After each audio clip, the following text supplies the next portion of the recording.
Palavra do Senhor, Deuteronômio, capítulo 5.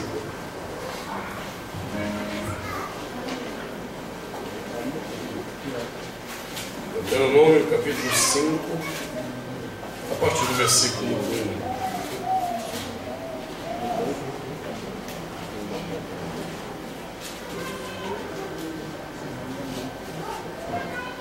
1. Chamou Moisés a todo Israel e disse: Ouvi, ó Israel, os estatutos e juízos que hoje vos falo aos ouvidos, para que os aprendais e cuideis em os cumprirdes. O Senhor nosso Deus fez aliança conosco em Horebe.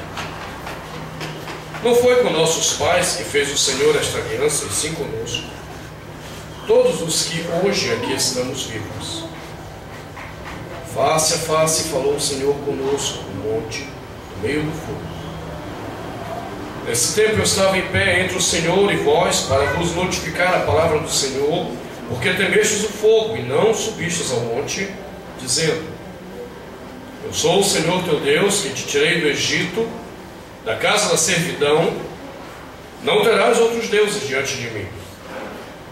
Não farás para ti imagem de escultura, nem semelhança alguma do que há em cima no céu, nem embaixo na terra, nem nas águas debaixo da terra. Não as adorarás, nem lhes darás culto.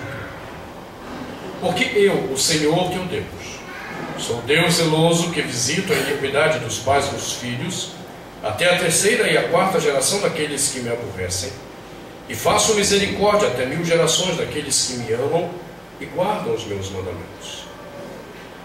Não tomarás o nome do Senhor teu Deus em vão, porque o Senhor não terá por inocente o que tomar o seu nome em vão.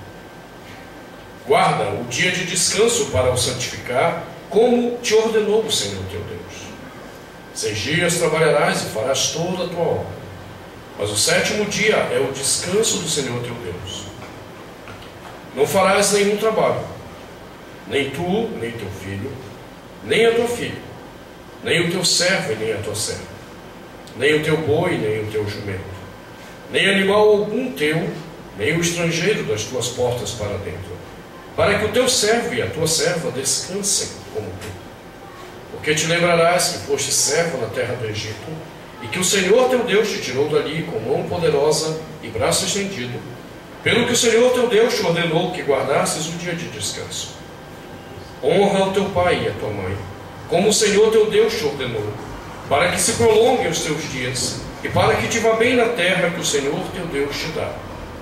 Não matarás, não adulterarás, não furtarás, não dirás falso testemunho contra o teu próximo, não cobiçarás a mulher do teu próximo, não desejarás a casa do teu próximo, nem o seu campo, nem o seu servo, nem a sua serva, nem o seu boi, nem o seu jumento, nem coisa alguma do teu próximo.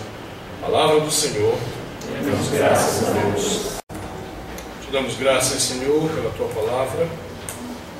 Palavra que é lida nessa noite para a nossa instrução. Pedimos então, Deus, que o teu Espírito traga essa palavra aos nossos corações, que ele a aplique de fato em nós, e sejamos não somente instruídos, mas desafiados com o poder do teu Espírito a vivermos essa palavra em todas as coisas da nossa vida, para a glória do teu nome, em nome de Jesus, nosso Senhor e Salvador. Amém. Podemos assentar.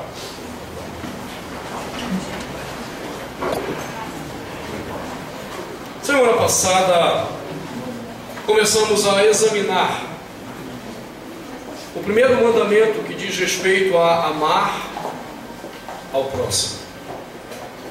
Vimos e temos visto que se nós amamos a Deus, não tem como não amar ao nosso semelhante, ainda que não queiramos. Nem sempre eu quero amar o meu semelhante.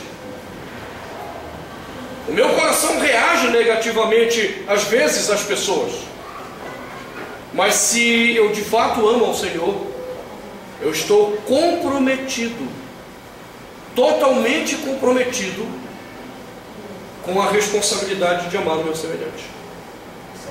Fora disso, qualquer experiência de salvação é falsa. Fora disso, qualquer contato com Deus, não importa quanto arrepios você tenha dado, não importa quantos pulinhos você tenha dado, não importa quando você chorou, será apenas sentimentalismo, será apenas emocionalismo barato, que não se traduz em nada de transformador na sua vida. E a primeira coisa que nós olhamos então, que Deus nos ensina como manifestação visível de que nós realmente estamos nele e de que nós de fato o amamos, é quando nós honramos aqueles a quem Deus colocou como autoridade sobre a nossa vida. Quando nós examinamos o versículo 16, que diz: honra teu pai e tua mãe, nós observamos domingo passado que honrar pai e mãe é muito mais nesse mandamento do que honrar de fato apenas o pai e a mãe, ou o papai e a mamãe. Porque em toda a Bíblia a figura do pai está associada à figura daqueles que Deus colocou com autoridade sobre a nossa vida. Assim os sacerdotes eram chamados de pais, os patriarcas eram chamados de pais, os reis de Israel eram chamados de pais, o papai e a mamãe de pais, todos que Deus colocou com autoridade sobre a nossa vida em algum momento devem ser honrados. E observamos isso, e hoje precisamos entender agora algumas questões sobre essa honra. A primeira questão que eu quero que você pense nessa noite é por que Deus diz para honrarmos as autoridades que Ele constitui sobre a nossa vida, chamando a atenção para a honra do pai e da mãe. Por que Deus não foi direto logo falando de autoridades? Por que Deus toma nesse mandamento a figura do pai e da mãe? E aqui há duas respostas bem básicas. Uma bem social ou sociológica e outra teológica. Sociologicamente, quando Deus entrega esse mandamento, Israel não conhecia nenhuma outra estrutura que não fosse a estrutura de clã. Israel ainda não era uma nação constituída. Na verdade, esse momento no Monte Sinai, em que Moisés entregou pela primeira vez a lei, lá em Êxodo 20, foi o momento que Israel começou a se organizar como uma nação. Para os que são historiadores ou sociólogos, se quiserem ler a minha monografia sobre a Constituição Social de Israel, ela está disponível, onde eu trato dessa questão da Constituição Social de Israel. Minha pós-graduação em Ciências da Religião. Nesse contexto da entrega, Israel não conhece rei, Israel ainda não conhece sacerdote, Israel ainda não conhece profetas de fato constituídos, Israel não conhece uma série de estruturas, e toda a estrutura de autoridade em Israel era entendida na figura do pai, que era o chefe do clã. Essa é a primeira questão. Essa primeira questão não nos diz respeito mais hoje. Nós não estamos estruturados mais em clãs. Mas a questão teológica de Deus invocar pai e mãe diz respeito a nós hoje até os dias de hoje. O primeiro fundamento de autoridade que nós conhecemos é a figura do nosso pai e da nossa mãe. E quando nós não aprendemos a honrar a autoridade de pai e mãe, não saberemos honrar mais ninguém. Essa é a primeira questão. A questão essencial, na verdade. A convivência do relacionamento do filho com seu pai e a sua mãe ensina para ele os limites que ele deve ter sobre a vida e sobre o mundo criado por Deus.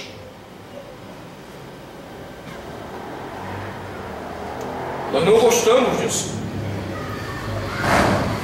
Principalmente porque nós estamos numa sociedade que nos fala da nossa liberdade individual e incondicional. E essa liberdade, dentro da mentalidade pecaminosa do mundo que nós vivemos, ela vem dizendo para a gente desde cedo que nós temos direito à nossa independência, nós temos o direito de dirigirmos a nossa vida como queremos, que nós somos donos do nosso nariz. E paulatinamente a gente vem acreditando nessa mentira. Paulatinamente. É por isso que nós vivemos uma sociedade onde nós encontramos um conflito cada vez maior do relacionamento dos seus filhos, dos filhos com os seus pais. Pelo menos quando eu era garoto, eu até ouvia falar de um caso ou outro. Mas hoje é uma coisa muito comum, essa rebeldia do filho em ouvir o pai e a mãe. E nós estamos numa sociedade em que o governo tem tentado subtrair, roubar a autoridade dos filhos, dos pais, na educação dos seus filhos. Dia após dia, esse governo, principalmente o governo que nós temos, esse governo ligado ao PT, a presidente Dilma Rousseff, é um governo que vem tentando roubar o papel do pai e da mãe na autoridade sobre a vida dos seus filhos. Basta você estudar o que está sendo feito na educação desse país. Recentemente, eu li um artigo do Dimenstein sobre essa questão de como o governo está tentando estatizar toda a educação, roubando dos pais a participação deles na educação dos seus filhos. E, consequentemente, a autoridade dos pais na vida dos seus filhos. O que é mais triste é porque os pais têm achado bom isso. Têm achado ótimo. O governo quer ficar com o seu filho mais tempo na escola. Vamos dar educação de tempo integral para o nosso filho. Manhã e tarde. Aí os pais, olha que coisa linda, vamos bater palmas. Um bando de pai e mãe egoístas, mesquinhos, que não assumem a responsabilidade de educar o filho e então preferem entregar ao Estado. Quando a educação e a autoridade deve estar na casa primeiramente. Então nós vamos encontrar um conflito com honrar pai e mãe. É óbvio que esse conflito vai estar estabelecido. Hoje, coincidentemente, eu saí para comprar água. Aquelas coisas que você não acorda muito bem da cabeça. Tem não é bem um barzinho, é alguma coisa ali, uma vendazinha perto de casa onde vende água. Eu levantei, nem lembrei que tinha aquilo, fui parar lá na boca da mata.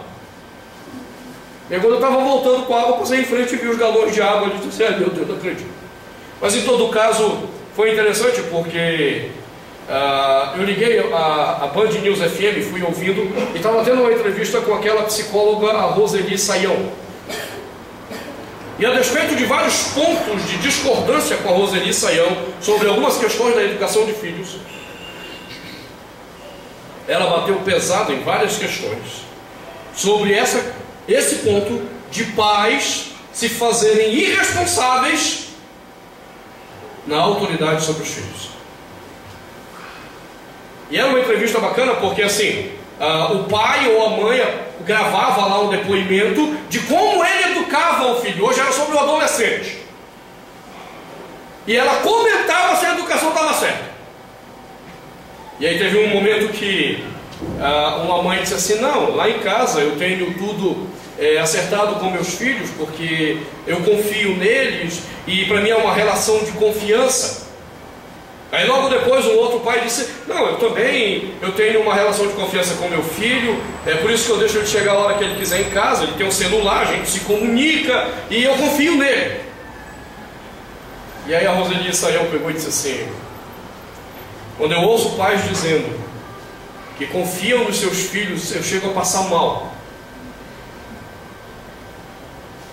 Ela só não é tão escrachada quanto eu, mas o que ela quis dizer é o seguinte, é que ela nunca ouviu tanta besteira na vida dela quanto essa ideia de que eu confio no meu filho. E ela disse assim, você sabe por quê? Porque a única certeza que você, pai, tem é que seu filho é um adolescente. E como adolescente, ele vai agir como um adolescente. E a confiança que você está dando a ele é a confiança de um adulto. E ele não é um adulto.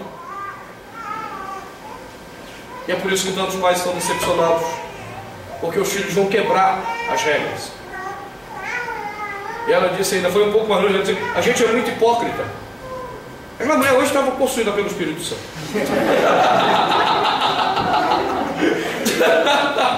Ela disse, nós somos muito hipócritas, porque a gente, com toda a nossa maturidade, a gente não cumpre as regras que a gente deveria cumprir.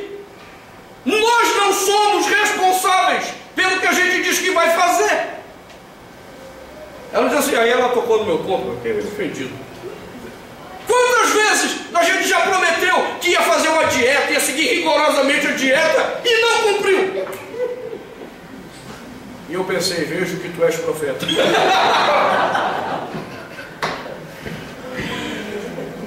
E ela disse, olha, se nós não podemos confiar nem em nós mesmos, que história é essa de que eu vou confiar no meu filho? E aí ela aproveitou para fazer o gancho e voltou à tecla. Qual é o problema dos pais hoje? Eles não exercem autoridade sobre seus filhos. Ela só faltou citar o texto bíblico. Só! Estaria perfeita a entrevista. Quando a Bíblia diz que eu tenho que honrar pai e mãe, é porque a primeira base de autoridade que eu reconheço na minha vida está na figura do meu pai, está na figura da minha mãe.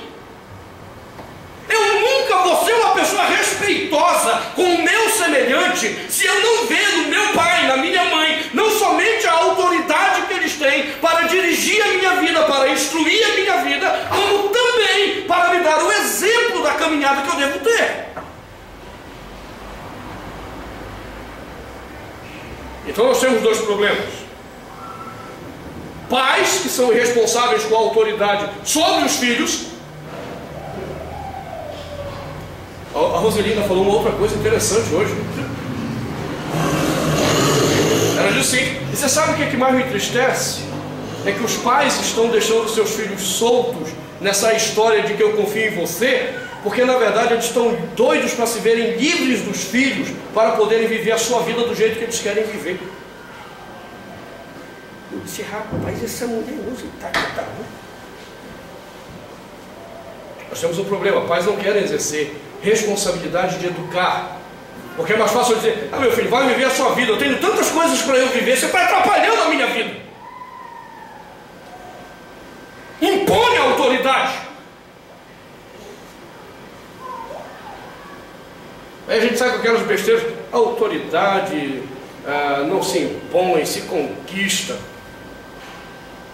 Não, meu filho, você está acreditando que os homens são bons demais. Nem o meu, nem o seu coração presta, nenhum de nós presta. Não vem com esse papo de que a autoridade vai ser conquistada. Eu vou ter que chegar às vezes e impor a minha autoridade, porque o seu coração não presta e porque às vezes ele quer agir segundo o querer dele e está errado.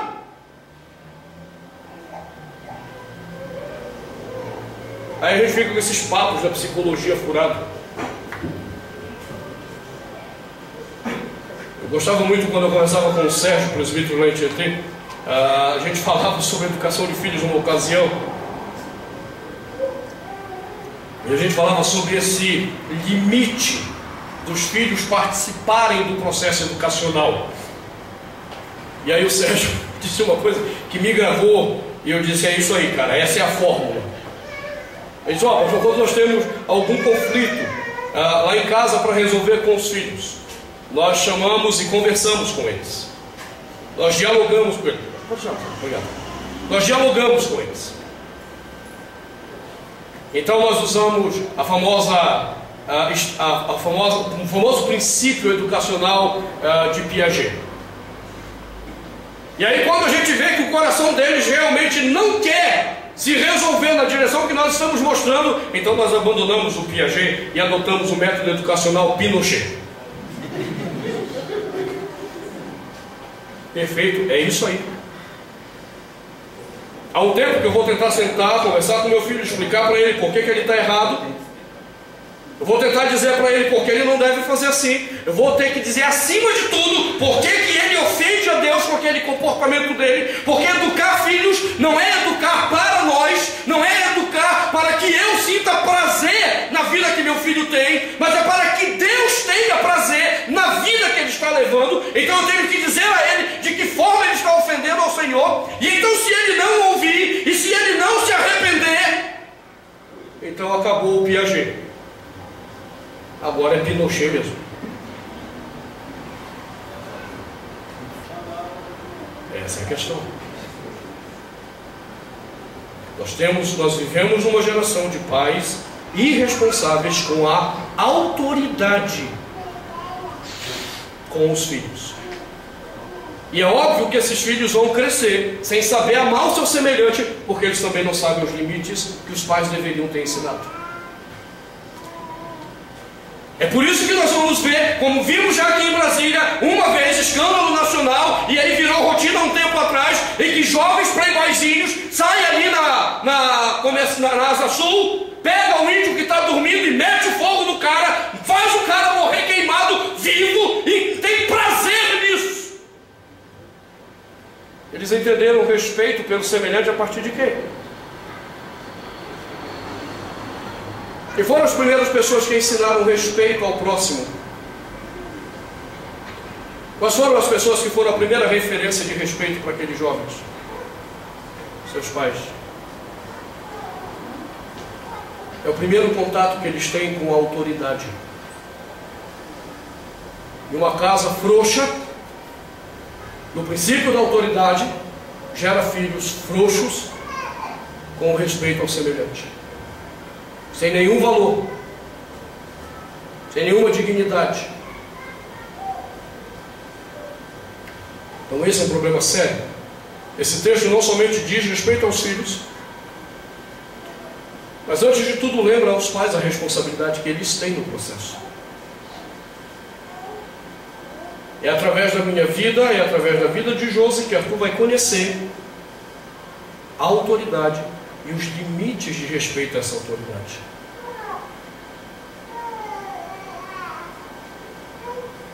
Na hora que eu abrir a boca e mandar meu filho fazer alguma coisa, ele tem que respeitar. E Arthur já aprendeu isso. Só vocês observarem quando eu chamar a atenção dele. Eu não preciso chamar 2 vezes.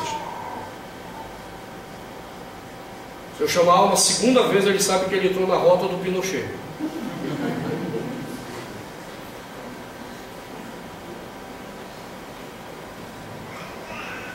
Mas há uma coisa agora bem complicada, que é o segundo problema nosso aqui.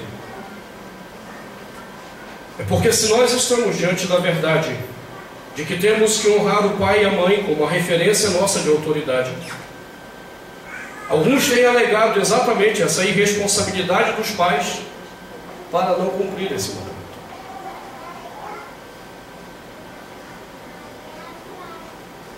Ah, o senhor não conhece meu pai. Pastor, o senhor não conhece minha mãe. E então nós começamos a ver o pecado dos outros para justificarmos os nossos próprios pecados. Coisa mais comum no coração de pecadores. Para não se ver, a gente olha o pecado do outro. Isso para mim foi um problema. Até os meus 13 anos, meu pai e minha mãe eram para mim referência. Meu pai, então, e havia muito essa coisa do respeito. Meu pai bastava dar um olhar, era suficiente para eu entender o que ele estava querendo dizer. Estou lhe mandando uma mensagem em Piaget. Não queira que eu olhe para você com o Pinochet. Era suficiente. Minha mãe, idem. Minha mãe não precisava se esgoelar para fazer entender a autoridade dela. Bastava um olhar. Só que meu pai era uma referência espiritual para mim. Até os 13 anos, meu pai era um homem extremamente respeitado na igreja. Durante muitos anos ele foi presbítero na igreja presbiteriana. Ele e meu avô eram modelos de vida. Na nossa igreja tinha uma irmã chamada Idarica. Irmã Idarica era uma mulher conhecida na igreja pela vida de oração. Ela levantava cedo, que nem meu avô, minha avó, para orar 5 horas da manhã, todo santo dia. Irmãzinha gostava de uma vigília, e não era na época do fogo, não, dos mistérios, dos mantos. Mas tinha uma vigília quadrangular na assembleia, ela ia lá para orar. Ela gostava de orar. E era uma mulher muito respeitada pela vida de oração. Eu lembro que um dia terminou uma escola dominical, ela chegou para mim na porta e disse assim: meu filho, se a nossa igreja canonizasse alguém, com certeza seu avô e seu pai seriam os primeiros santos dessa igreja. Tal era a vida ilibada desses dois homens. Então, aos 13 anos, eu chego de uma escola dominical em casa, almoçamos juntos, a famosa macarronada que a mamãe gostava de fazer, com camarão, creme de leite. Vamos mudar esse assunto que nesse horário é injusto. Aquela macarronada abençoada, aquele almoço abençoado. Terminamos o almoço, estávamos na sala, vendo televisão, eu acho, e meus pais entraram para o quarto. E ali por volta de 2 e pouco eu fui chamado no quarto. O meu pai comunicar que ele estava se separando. Aquilo ali caiu como uma bomba na minha cabeça. Eu não estava entendendo mais nada. O problema foi o depois. Nesse momento que as coisas aconteceram, a nossa família estava vivendo um padrão financeiro muito alto. Nós não tínhamos preocupação financeira. Não havia aquela coisa de queremos comprar isso e será que vai dar para comprar? Vamos parcelar? Não havia isso. Eu já disse aos irmãos que nesse momento, um dia que me marcou foi quando eu cheguei da escola. Meu pai olhou para mim e disse: olha, vamos comprar um carro. Tinha acabado de sair o Monza. Na época era o Monza hatch que ia sair. Vamos. Chegamos lá, o meu pai, ele é uma figura quase para se vestir. Ele estava com uma bermuda jeans, sandália havaiana no pé, camiseta cavada, que nem o reverendo Tiago gosta de usar. Só o Senhor que tem misericórdia.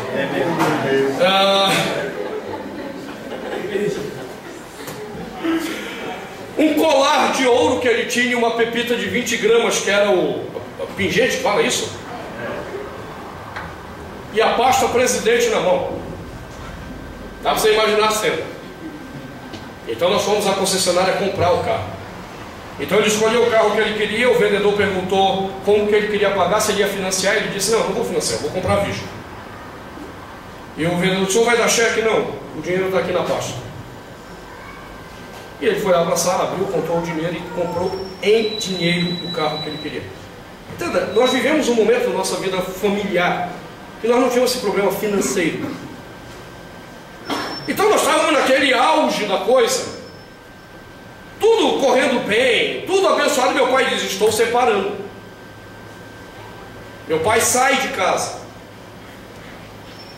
E ele simplesmente leva tudo. Dos carros que nós tínhamos, não ficou um para a mamãe pelo menos levar a gente na escola.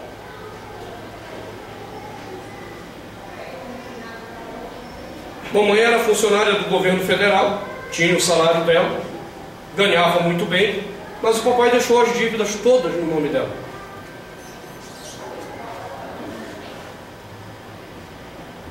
Só ficamos com a casa em que estávamos morando. E eu comecei a ter um choque. Ué, aquele homem que era uma referência, eu não estou entendendo o que ele está fazendo. Um tempo depois, meu pai saiu com a história de que tinha deixado a mamãe porque a mamãe era lésbica.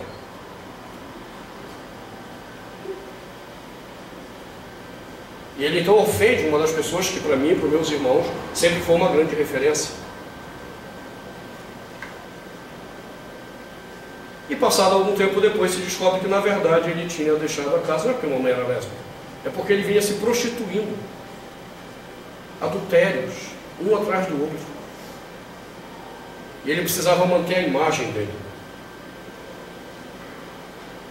Bom, então dá para você entender como o meu coração saiu da admiração ao meu pai para um ódio profundo do meu pai. Você não tem ideia do ódio.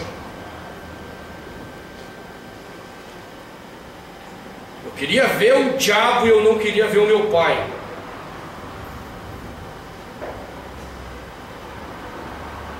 Eu tive que lidar com isso daí, foi difícil.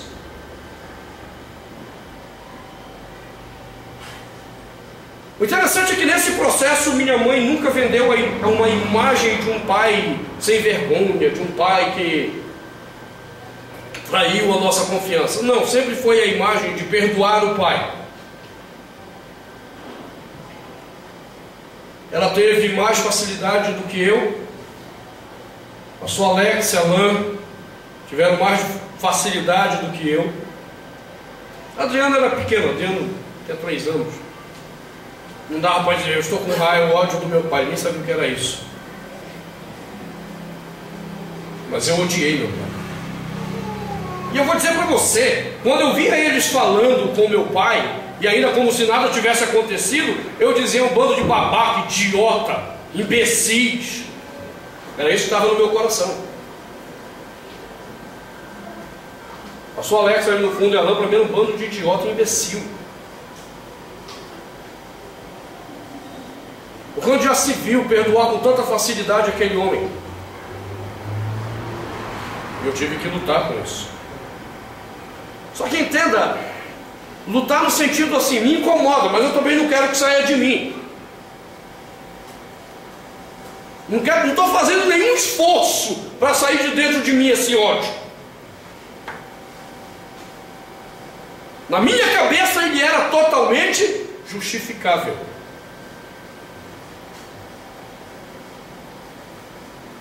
Muito bem, e aí eu meti fogo na família, a gente vir embora do Amapá. Eu havia conseguido transferência do Banco do Brasil para Brasília, fui funcionário do banco lá na agência do Guará 1. Vamos embora para Brasília, bora! Cheguei aqui, Deus ressuscitou minha vocação. Vou deixar o Banco do Brasil, vou para o seminário, vou ser pastor. Olha que coisa linda. O cara vai ser pastor, vai ensinar as pessoas a perdoar, menos o meu pai. Eu fui para o seminário. Graças a Deus ninguém na minha igreja perguntou pelo meu pai. Nem o conselho missionário da igreja, ninguém me perguntou sobre o relacionamento com meu pai. Fui para o seminário, primeiro semestre, terminou o primeiro semestre, meus irmãos estavam morando em Belém, e eu fui passar as férias lá.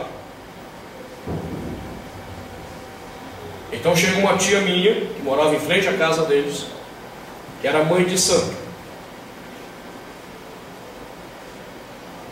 E aí quando ela me vê chegando, dizem as pessoas que eu tenho a cara do meu pai. Vê como Deus é bom. E me apresentei assim. Eu tenho a cara do meu pai. Meu filho nasceu no dia do aniversário dele. Então minha tia olhou para mim e veio brincar comigo, dizendo, seu Ayrton. Ayrton é o meu pai. Eu não sou Júnior. Ele é José Ayrton. Eu sou o Ayrton Williams. Então é por isso que ninguém, fora vocês, me conhecem como Ayrton. Eu sou o Williams, né? Mas como aqui não tem essa confusão, o pessoal chama de Ayrton. Pode ficar chamando, não tem problema não me incomoda. Antigamente me incomodava. Se me chamasse de Ayrton, você ia estar me associando com meu pai. Eu sou o Williams. E aí minha tia veio brincar comigo e eu dei uma esculhambação na minha tia. Dei uma bronca nela. A mãe de santo. Ela olhou para mim e disse assim: desculpa, é que eu pensei que você fosse crente.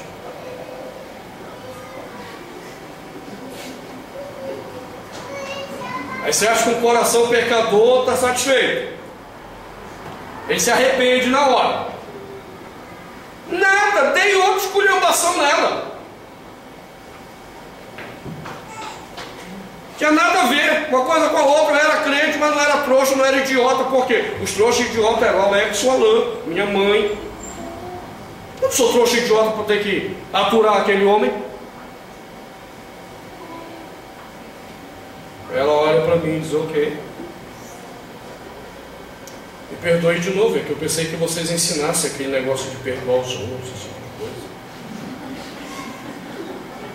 Ela estava provocando, velho.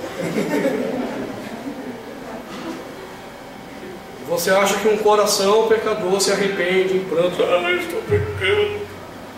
Não, dei outra esculhambação nela. Diz que eu não dava liberdade para ela brincar daquele jeito. E que ela nunca mais mexesse naquilo que era a minha religião. Porque eu não mexia naquela religião do diabo que ela praticava. Dei na cara, pá! E tudo isso para quê? Para eu não ter que perceber meu próprio pecado. É fácil eu jogar o pecado do outro na cara dele, para eu não ter que olhar para o meu. Todavia, eu entrei na casa dos meus irmãos, e a partir daquele dia nunca mais eu tive sossego no meu coração. Nunca mais. Eu voltei com o seminário perturbado com essa questão. Como eu podia manter que eu era um cristão e não era capaz de perdoar meu pai? Veja o que é um coração pecador. Eu decidi fazer minha monografia no seminário para mostrar que havia justiça em não perdoar. Foi quando eu comecei então a examinar o que significa amar a Deus e ao próximo.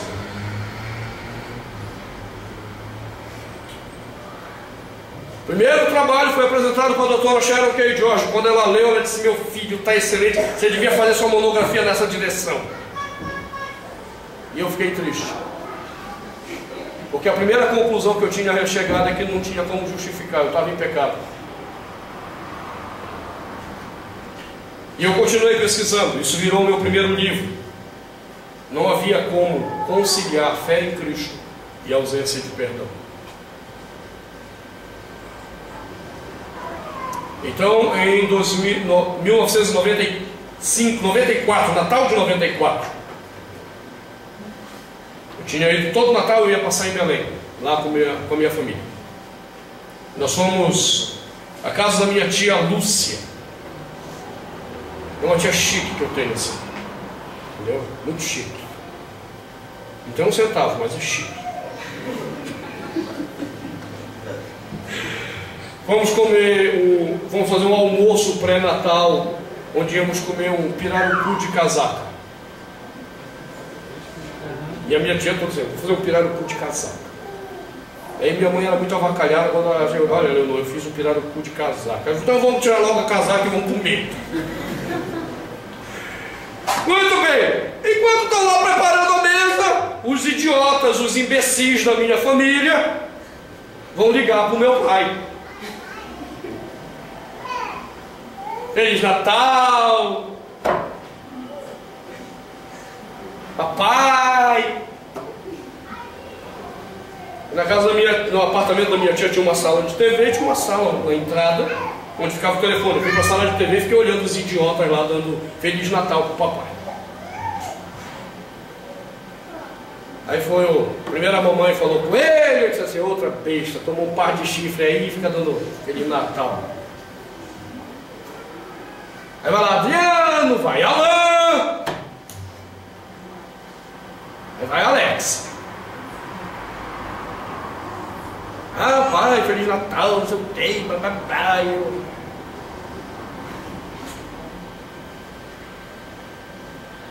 Olha, pai, só um minuto agora que o Mano vai falar com o senhor. O Mano sou eu. Quando aquele miserável falou isso, eu olhei na sala para ele e fiz assim. Só um minuto, pai, ele já está vindo. Aí ele encostou o telefone, foi lá na sala de TV, olhou para minha cara e disse, você vai falar com ele? Eu disse, eu não vou falar com ele. Você vai falar com ele? Eu disse, eu não vou falar com ele. Quero ver quem vai fazer falar com ele.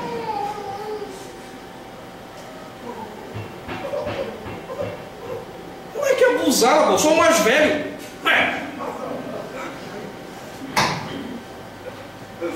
Tomou várias peias de mim quando eu era mais novo, porque eu era o mais velho. Agora vem.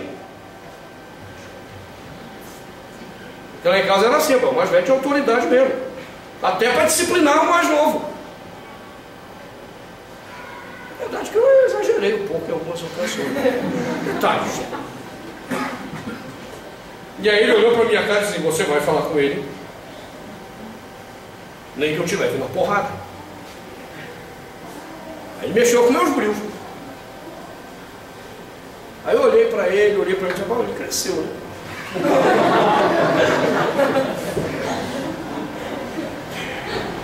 Eu estava meio fora de forma, ele estava musculoso. Eu disse, eu acho que ele está musculoso, eu não estou sendo essa forma toda também não. Eu pensei, rapaz, eu amo meu irmão, eu odeio o meu pai, eu não vou brigar com o meu irmão por causa do meu pai que não vale nada. Eu disse, tá bom, eu vou lá falar com ele.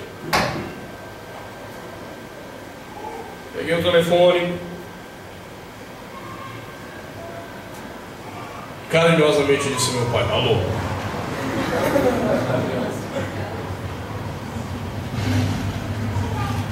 Meu pai do outro lado da linha disse, filho, me perdoa. Já tinham se passado 9 anos da separação.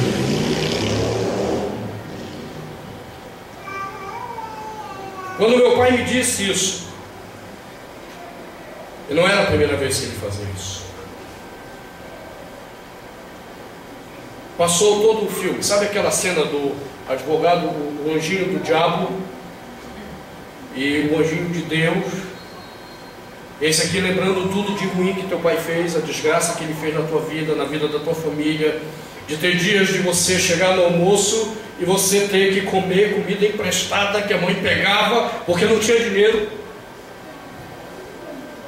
porque ela tinha se envolvido com a agiotagem daquela época, e eu vi minha mãe chorar de ter que receber o salário dela e entregar na mão de agiota.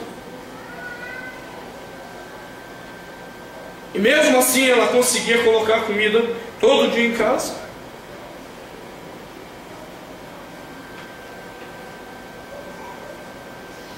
O diabo vem e coloca todas essas tuas imagens e diz, ele não merece teu perdão.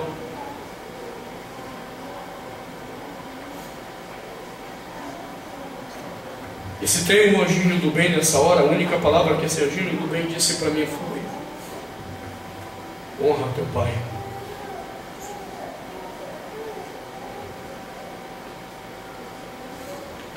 E aquela foi a minha luta. Eu vinha examinando isso, eu vinha estudando isso, eu sabia que eu não tinha como me justificar.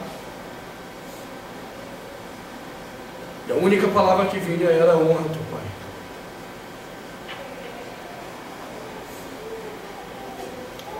E ali Deus me ensinou uma coisa muito importante sobre a honra. Não importa se as pessoas que têm autoridade sobre a tua vida fazem o que é certo ou errado. A honra que Deus manda ter não está condicionada ao acerto ou ao erro dessas pessoas. Deus me manda honrar independente de estarem certas ou erradas. Deus me manda honrar a despeito de me terem feito bem ou mal.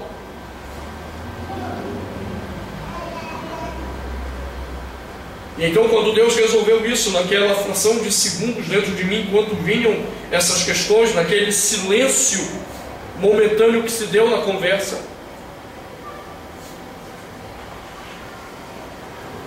a única coisa que eu pude dizer ao meu pai foi: eu te perdoo apenas com uma condição.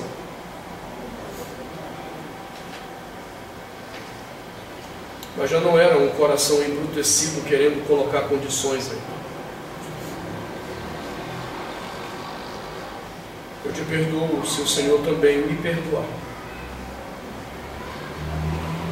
Por todos esses anos que eu te rejeitei como meu pai.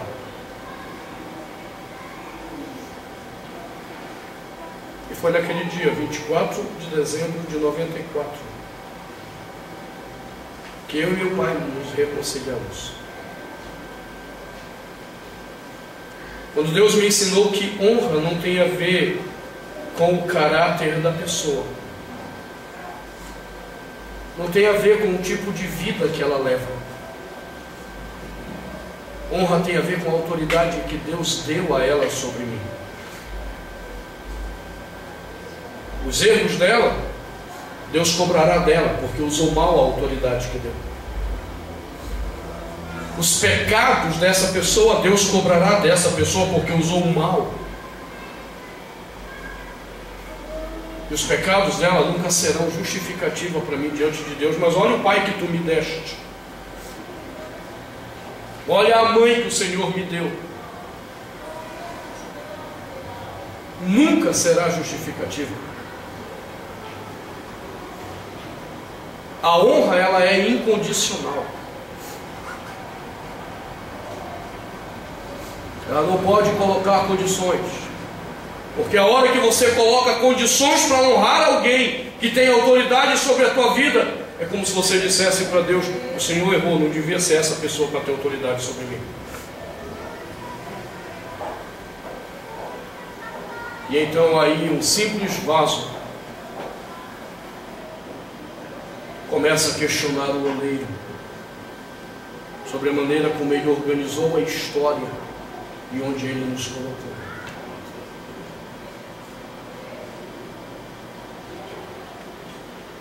Você entende esse problema da honra?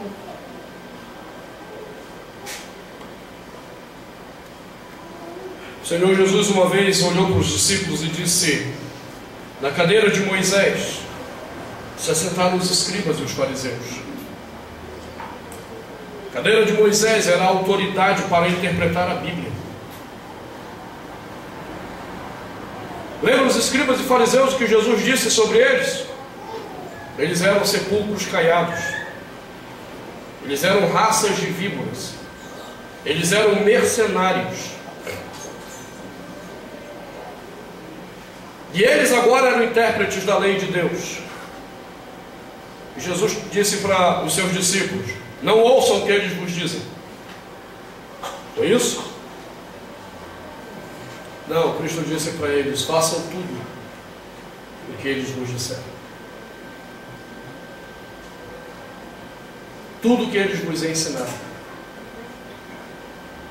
Porém, não os imiteis nas suas obras.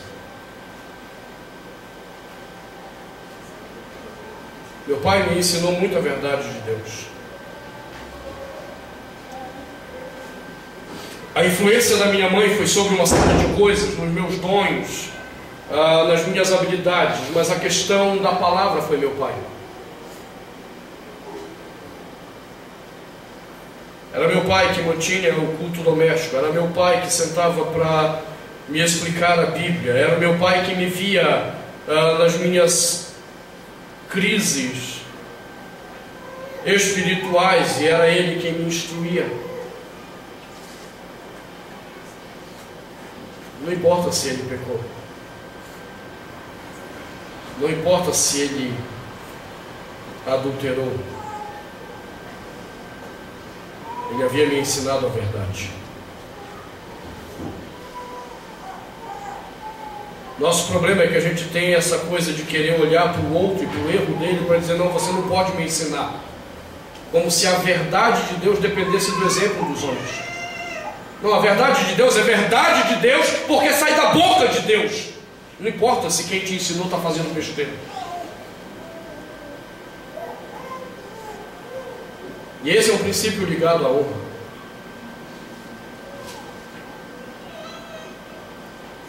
Não tem a ver com o caráter de quem te fala ou quem tem autoridade sobre você.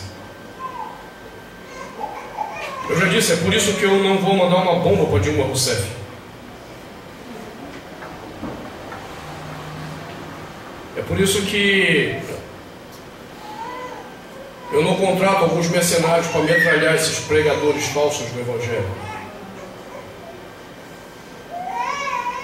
Porque a despeito de estarem errados, a honra ainda está valendo. A honra não se confunde com obedecer a tudo que mandam a gente fazer. E isso eu quero tratar no próximo domingo. Eu não sou obrigado a fazer tudo que aqueles que têm autoridade sobre a minha vida me mandam fazer. Mas eu não posso desonrá-los. Porque de um jeito ou de outro, fazendo o certo ou fazendo o errado, eles estão sendo instrumentos de Deus para moldar o meu caráter. Se até o diabo é usado por Deus para moldar os homens, quanto mais nossos pais e aqueles que nos lideram. Deus também usa os erros deles para moldar o nosso caráter. Por isso nunca deveria haver espaço para desonra.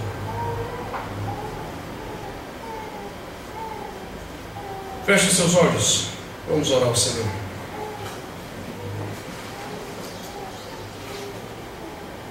Ajuda-nos a compreender esse princípio tão básico, Senhor. Princípio que quebramos tão facilmente.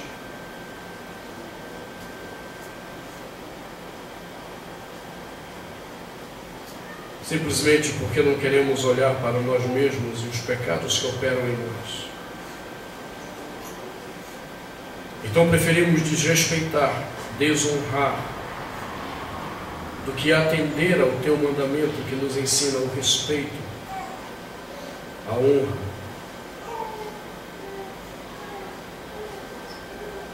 Obrigado, porque um dia o Senhor me ajudou a compreender isso, me ajudou a perdoar meu pai, e não tê-lo mais como uma pessoa desrespeitosa.